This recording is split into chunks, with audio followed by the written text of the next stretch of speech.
What's going on, guys? I figured I'd do a video basically on what I picked up at the card show. And I kind of want to do a video, and forgive me, this is a little shaky because I'm holding it, but I want to do a video of something that I realized. And I think some of us have talked about this before, but kind of the two different approaches you can take to this hobby, and even the two different approaches you can take at the card show. So I'll try to keep this pretty short and sweet. I'm going to give you an outside view of what's going on here. So this is this right side of the table, which is most everything you see here is in a what was called a 10-cent pile box. So there's a couple different vendors here. One is Shandy, and this stuff is very difficult to pick through. The top-loaded stuff, and I'll flim through some of this so you can see it, came from another guy that was doing stuff at roughly 10 cents or more. And then these graded cards came from that same vendor at the show. So everything on this side is about $160 worth of stuff. So, and we'll go into more details. So I got some graded cards. You can see this is all PC stuff to get to card family members and stuff like that. And then on this side, I did two box breaks. So I bought a box of 2017 Unparalleled, which is kind of down here to the right. And I also did a box of Stadium Club that is up here. There's some Prism stuff down here as well. Some Prism color, because I also had a Target box separate from the 160, but I figured I'd just show it to you. I bought a like a $50 Target box, which, by the way, I got 250 Panini points. I did leave that out. Let me pull that out so you can see. I got that crap, which is just annoying. So I want to kind of give you a little bit of a close-up view of what was going on here. So on this side, and this is where I am with this all the time. This is why I do not buy hobby boxes typically. What I typically do is get in with a lot of the guys who do the breaks for us, like Snods and different people. Because I feel like, you know, for 30 bucks, I can get my gambling fix, which is basically what hobby boxes are, right? And I don't have to eat so much base and things that, you know, I mean, the reality is a lot of this stuff here is just not worth anything. And to be honest with you, you know, and I'll just start over here. So out of the two hobby boxes, so we'll pull the Prism down because the Prism was kind of a not at the card shows, was something I bought in advance. But just to show you the Prism, that's a Target Prism box. 250 points, a lot of base. I mean, there's some color in here, and let me run through it real quick just so you can see it. So the color, I mean, nothing spectacular here. Some pinks.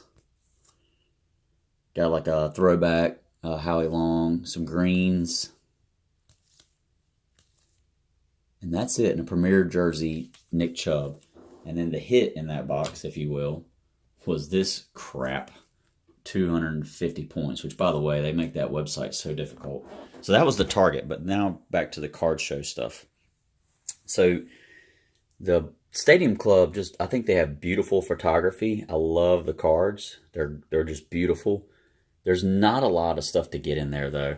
And so we'll do the Stadium Club just real quick first so you can kind of see what you would get in this. So I got basically two autos, one of them being a rookie, so Dustin Fowler, and the other being a rookie, Alex Meha. These are on card autos, but again, not something to write home about. This is a stack of just penny-sleeved rookies. There's some reds in here that are not rookies. But then everything else from then on is all just rookie cards. So, I mean, you get a ton of rookies, and they're not big hits, you know, for 2018. They could be prospects, so you're kind of banking on that. For me, I'm always on the hunt for Yankees. So this was my pile of Yankees that I got. I'm not going to go through all these, but you kind of get that feel for what I got there. And then everything else over here that you see, there was a couple of inserts that I thought were cool. I like Darryl Strawberry. I know it's just a cool looking card. There's some kind of fingerprint texture to it. A really cool looking Gary Sanchez insert. I pulled that Sabathia out. I just liked it a lot.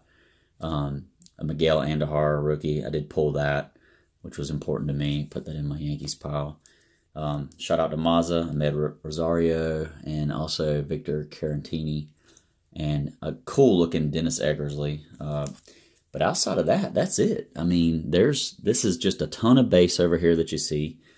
And that was it for the Stadium Club. And in the Unparalleled, in my opinion, was even worse. I mean, you're paying, I think I paid like I want to say $100 or 120 for this, 120 and then 40 for the Stadium Club. But the big pull obviously was this Cooper Cup, not on card. It's a sticker. It is numbered. It's numbered to 99. Cool for me. Great PC pickup. And I did pull this Jeremy McNichols patch, and it is numbered to 199. And then the dreaded Panini points, 150. And then everything else from there was mainly base and just some rookies. And then there was some numbered stuff that I pulled. So Amari Cooper, Elliott, Blake Martinez, Cameron Wake, and then Dominic Sue, Cameron Blake, Malik McDowell, and lastly, Craig Ward Jr. So I'll show you all that to say, I just don't think this side of the table is where I got my bang for my buck. To me, this was a little bit of willing and dealing. I started out after this Pristine 10 Judge here, and then this guy did nothing but graded submissions. And so I got all the cards you see here, including that Judge, for 120, and then I got the rest of this for 40. So I'm going to kind of just show you what you can get. And this is where I just get so hung up on, I just cannot do hobby boxes. So this was kind of, these are all Gleyber Torreses. So all rookies, obviously. And I'll just kind of flip through these. So everything you're going to see here in this top-loaded stuff, I got for $40. And I mean, you know, just to me, a lot of cool rookies of Gleyber. Just some really neat stuff. So that, I picked up a nice Gary Sanchez, got a little bit of bling on it. Got this Andahar, and then all these Mattinglys that you're getting ready to see. So again, I'll just kind of thumb through them real quick.